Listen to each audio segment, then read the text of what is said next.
est à 41 jours de l'ouverture de la Coupe du Monde de foot et il y a un signe tangible comme quoi ça se rapproche. Le retrait des tickets des places a commencé. Reportage à Rio, Mélanie Ferreira, Gersandiar.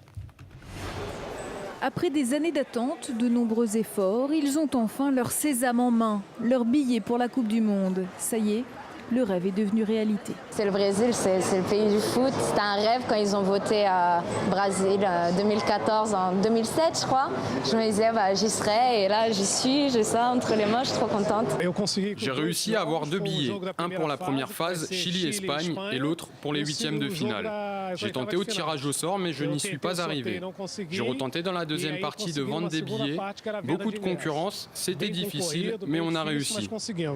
Plus de 2,5 millions de billets ont trouvé preneur, 33 000 ont déjà été retirés dès la première journée de mise à disposition. Impossible d'attendre plus longtemps. Certains chanceux sont même venus en famille pour récupérer le passe-temps convoité. On va les garder certainement dans le coffre.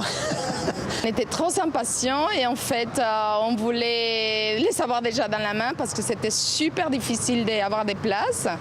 Et voilà, comme ça on profite des jours fériés, que c'est aujourd'hui, il n'y a pas beaucoup de monde. Car jusque-là, les centres de billetterie des 12 villes hôtes étaient uniquement accessibles du vendredi au dimanche. Aujourd'hui, il est possible de venir tous les jours ou de se les procurer par courrier.